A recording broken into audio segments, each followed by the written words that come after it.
international audience of scholars. Yeah, sure. As well as my colleagues, friends, and partners on the project Culture and Communication of Taste for the opportunity to participate in this interesting event. So it was too difficult. And yeah, so I tried to shape my presentation so that it does not overlap with the titles I could see on the program. I really hope I made it, and so yeah, that would be a possibility for confrontation and dialogue after the presentation. Of my presentation provocatively suggests I would like to focus on some crucial features of present-day food spheres that are somehow challenging in my view, or at least requiring to reconsider the same idea of taste. But let's go in order. So let's start with a crucial question. What is taste? If you look for the definition of this term in the dictionary, we can read special sense that perceives and distinguishes the qualities and flavors of a desired substance in the mouth. In this sense, then, taste is conceived as a bodily sensation, which varies from person to person, and in this sense it is individual. In fact, we all have specific receptor cells, as you know, called the taste buds. Sorry, I have to open the door to Fabio. Can vary in number and form from person to person, allow us to perceive the sapid molecules present in food or any other item introduced in our mouth, thus highlighting the individual character of taste. However, as we all know, it is not just that. First of all, it should not be forgotten that taste does not only consist in perceiving, but also in distinguishing the qualities and flavors of the substances that we introduce in our mouth. And in order to do so, we needed to share some common categories.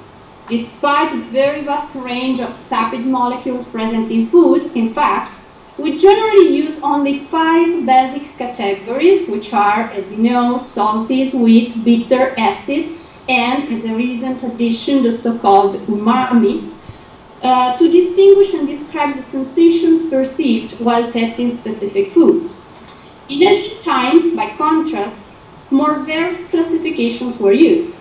Flavored, bitter, sweet, salty, sour, astringent, and pungent, for instance, while Aristotle placed sweet and bitter on opposite ends of a more varied spectrum of flavors, with salty, pungent, harsh, astringent, and acidic in between. And more complex models and typologies have been used along history. It depends on biological and physiological, and so, as we said, individual components. On the other hand, it seems to be socially and culturally determined, as it is based on intersubjectively defined patterns of classification. Evidently, then, cultural belonging is fundamental to the way in which gustative sensitivity develops and is able to classify and describe flavors. Change in today's world. A number of migratory flows, travels, for sure, but also creating gastronomy and insecurity. Choice was self-evident, dictated by the resources, group, traditions, rituals, and representations. Lycopene may help reduce the risk of prostate and cervical cancer. Using the asterisk to refer to a review article on the health benefits of such a component, and thus associating the product with cancer prevention. The isolation of a specific nutrient, lycopene, which is here, so I'm quoting from his essay, there is not only the fear of physical contamination, virus, GMO, etc. at play, but also the fear of the loss of a symbolic identity purity. If I do not know what I'm eating, I do not know who I am.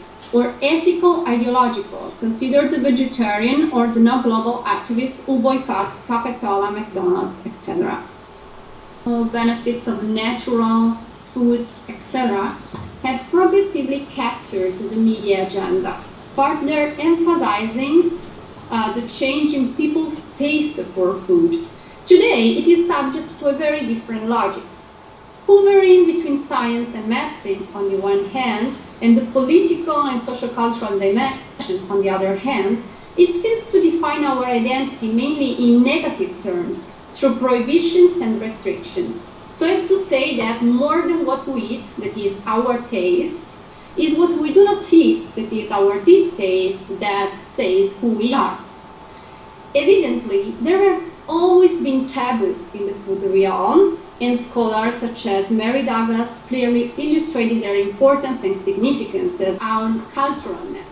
Realizing a process that, drawing on Lockman's work, we can describe as an incursion of the extra semiotic chaos of nature, which is here positively connoted, into the semiotically ordered universe of culture, which is here disphorized due to its presumptuous ambition to dominate nature.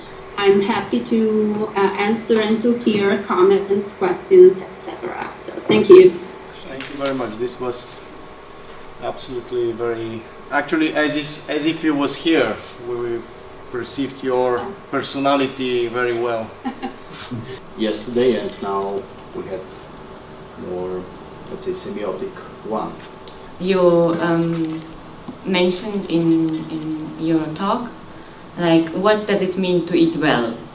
And I just wanted to ask you if you have any research made about Jacques Derrida and his essay about hospitality, where he's actually asking explicitly this question: what does it mean to eat well? And not like in philosophical sense beyond the taste, in the sense like how should we share the food, in the sense, because you mentioned also the bread, and the bread was not actually only Christianity's symbol in France. It was, when we see the language, we see in French we have pain, in Italian we have la pan, in Portuguese we have peijo. So this is only root. This word for bread is the root word from the word companion, which means sharing. The friend is someone I share my bread with. So I am actually interested in your aspect of sharing the food and eating well in this combination. Sharing is very important in my food culture, and it surely is a part of taste, what we call taste. I decided not to focus on this component to the presentation because actually it is very related to culture itself. For instance, I focused on the Japanese food sphere for a few years, and it's very interesting because in the tradition of the washaku, which is the traditional dietary cultures of the Japanese, the meal is conceived as an individual experience, and it should be lived that way. Actually, they used individual tables to eat in the past, and also nowadays, I mean, you have the common bar, so with people standing by you, but you are facing food, if you think about it. And so in the Japanese culture, for instance, food pertained to the realm of the individual experience, while in other cultures, in order to be tasty, food needs to be shared with other people. And I think the Mediterranean area is very well known for that. Actually, in the definition of the Mediterranean diet, you have that component, which is very interesting according to me. So that was the first case when a cultural element was recognized as part of a diet, so as part of, let's say, a nutritional element, which is in fact very interesting. So I completely agree with you. Another point is that in contemporary gastromania, as Marrone calls it, there is somehow the risk of losing that component. Yeah, Marrone says that, other scholars rather support that we are shifting to another way of sharing food, because we no longer share food with people eating with us, but maybe we share food by, posting pictures on social networks, and so with a larger community. So there are different views on that too. But yeah, I completely agree with you. Sharing is a crucial factor there. The important issue is that, for instance, in nutritionism, that part is totally put aside. So they even, don't consider the material context. So why should they look at the social one, you know? So there is their discourse, which in fact is strongly criticized, and I agree with screenings that is a huge problem in a material sense, because it caused a lot of problems on healthy, on the health of the body. Because if you only consider an element, I mean, you cannot consider ketchup healthy because it has lycopene, of course. So, but you see the commercial works. So that is the problem. Hi guys. Hello, Professor Parasecoli. I would not to have Italian restaurants in any place around the world. The status of Italian cuisine was not as prestigious. So it was considered sort of simple food, fun food, but that has changed dramatically in the past few years. So now suddenly you have, I don't know, Massimo Bottura, who's a chef from Modena, who's been considered, you know, the #1 chef in the world. You have wine producers that are famous all around the world, cheese producers, and suddenly Italian food also appears in a very high-end fine dining cuisine environment. You know, the simple ice cream parlor or the cafe, you have the osteria, the trattoria, you have the restaurant, but then there is more and more the presence of Italian food in an environment and in a communication frame that was very much, until recently, the exclusive domain of French cuisine, and then also, in a way, Japanese cuisine, but only a specific kind of Japanese cuisine.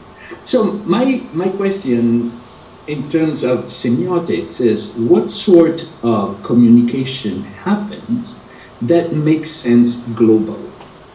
How do meanings, connotations, denotations develop and circulate in a global way? Because what's really interesting is that this new perception of Italian cuisine is happening more or less in the same way in very different contexts. And we know, you know, in social semiotics, but also, you know, in basic semiotics, how important the context is to determine meaning. So how is this happening? And there are two aspects. One, it's sort of the tool, the technical aspect.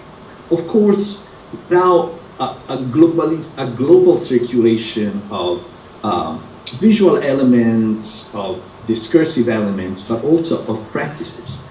It's easy because of social media, because of instruments like Instagram, that it's all about the visuals, the prevalence of YouTube.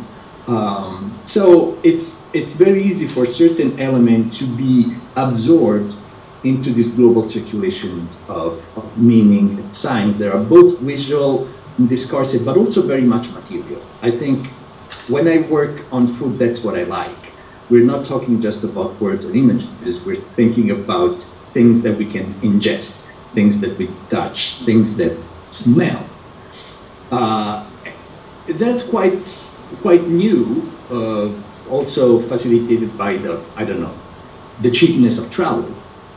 So people can actually experience food from other places quite easily.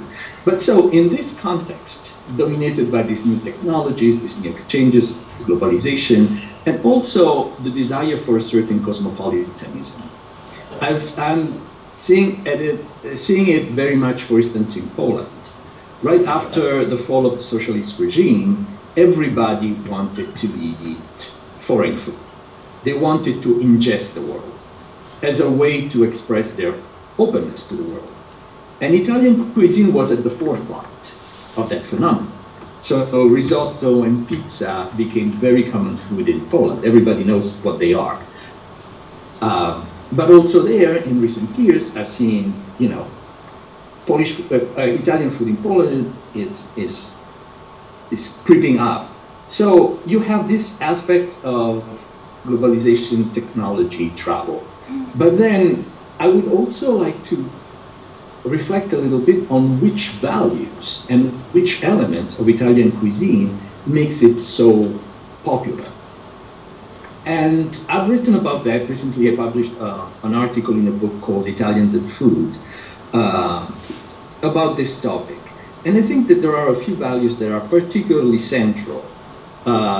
One is the relevance of tradition, and the other one is the relevance of authenticity. If you look at communication about Italian food, but also the practices around Italian food, you can see how these two concepts are really central. And I talk about practices because I think this sort of discourse is also based very much on concrete institutions. So it's not just about media, but it's about restaurateurs opening restaurants all over the world. It's about importer and exporters. It's about producers. It's about consumers. There is a sharing of communication and concept that is based on very specific modalities of action. And I must say also our government now is pretty much involved in promoting Italian food and promoting Italian food in a very specific way. So there is this underlying institutional network that explain the diffusion, the global diffusion. But then there are these concepts that come up very much. Tradition. Well, Italy in a way was unlucky to have its industrial transition relatively late.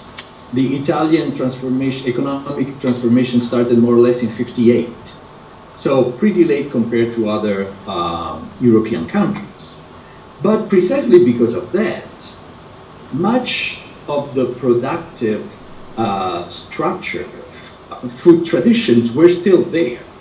There had not been, 100 years of industrial revolutions that had introduced, industrial agriculture or other things. So what was in the 60s a minus, because people felt, oh my God, we're still eating this old stuff. Who wants pasta e fagioli? Beans are old. That cheese is really not cool. But in the 20, 30 years in which Italy developed economically very, very fast, and Italians moved away from their, let's say, rural countryside roots, suddenly all that old stuff became cool. The old stuff became interesting culturally. There was a big rediscovery of traditions, but also it became important economically. At a time where traditional industries were in crisis and we were moving toward a post-industrial society and an experienced economy, the presence of strong traditions that either had been there all along or had been brought back. For instance, the case of Sagrantino di Montefalco is very interesting. It's a specific wine from Umbria. And in the 70s, there are very, very few plants left, literally few plants left. In the past 20 years, it has become one of the most successful Italian wines.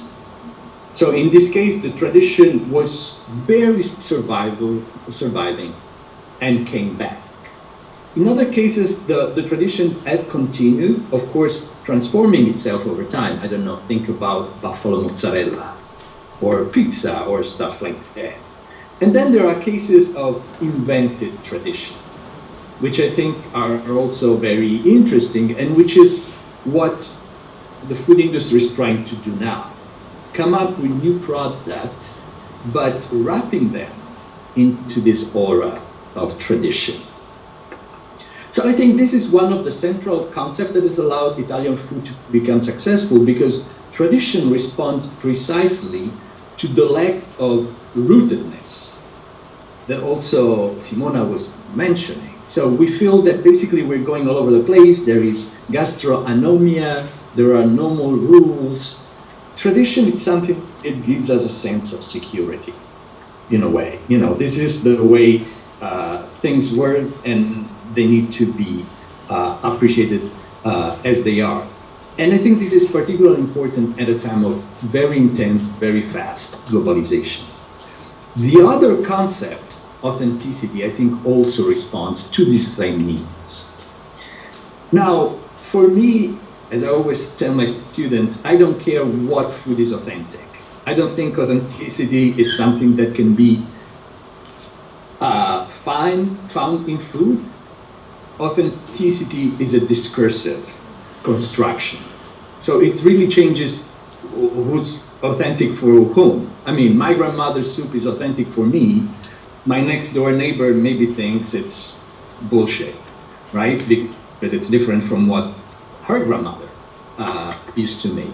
But it's very important that authenticity has become a crucial value in the rediscovery not only of Italian food, but of food in general. There is a desire of somehow realness, a desire of truth, because not only we're losing this sort of root in globalization, but also we feel that our food is fake. Our food is produced in ways that we're not very sure about. It's packaged and found in supermarkets where you don't talk to anybody. There is this sense that we're not having a real experience. Authenticity really responds to that. So I think these were the two main connotations, in a way, that have accompanied the spread of Italian food and its rise in status. And then there is another element that I think very important, that it's the element of conviviality. Nicolina was talking about, eating well together. Italian food is always presented in communication, but also in sales, in advertising, as something that it's eaten by a family, by friends. It's noisy, it's boisterous, it's always messy, but it's fun. All the gender issues connected with that, this has changed. And maybe their idea of what's good, what's nice, what's interesting has changed. When you see grandmothers on TV or in advertising, they are stuck in this timeless space of tradition and authenticity. So I would like just to conclude, and I say this was a case study, but I think at this point in semiotics of food, it's also important to look at how the circulation of ideas, of meanings, of images happens at the global level. Food that is considered so local, so connected with our own traditions, with local production, and at the same time, this is happening outside of the industrial system. Of course, for McDonald's or Starbucks, that's easy because there is a central power that says, okay, we are going to communicate the new hamburger like this, and it spreads all over the world. Remarks from the participants. It was very interesting. I was thinking about the stereotype of the grandmother, and recently I read some articles that already now in the United States, grandmothers are the baby boomers, and Yes. these hippies, which are not the typical housewife who is cooking, but still this stereotype is very powerful with the grandmothers. Or probably it works in the United States, where the real grandmothers are completely the opposite. Yeah. I'm doing a research on craft food and drinks consumption, and I'm working with the framework of value enrichment. So it is totally in line with your perspective, but I'm very much curious on your point of view on craft topic. Could it be connected also to the craft topic, prosumerism, this combination of consumer and production, that is the term that I'm connecting to? And do you see any link between all these aspects in the blooming of this phenomenon? Otherwise, I admire your work. It's really magnificent. L'économie de l'enrichissement, it's quite important, because who are the protagonists of this phenomenon? Who creates the communication and these sort of new approaches that then trickle down to consumers, but at the same time are embraced by the industry of artisanal food? Or they don't use the word craft, but it's that sort of semiotic constellation. I think craft plays a huge role in terms of reconnecting with invented traditions, because very often that craft did not exist. For instance, in the Polish case, they're inventing a wine industry out of thin air, the blurring of the difference between the consumer and the producer.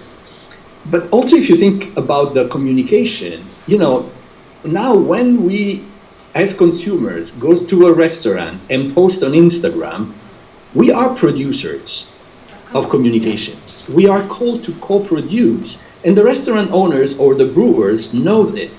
So they already provide us with hashtags, right? It's like, okay, come here, use this hashtag, or use this Instagram address. So we become co-producers in a way, not only in the manufacture or participation in manufacturing, but also in the production of the communication of the semiotic constellations around it. Comments on his point? It is a different point of view from what we had so far, and it enriches our conference.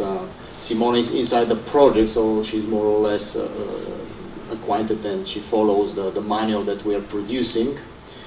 And let's hope we will have occasions in future to meet in person, and to probably you to visit when you are in Poland. Bulgaria is not that far, so you may come and visit us. Thank you very much. Thank you very much for your invitation. Speak about craft beers. We'll make it. Go to your brand that this craft beer.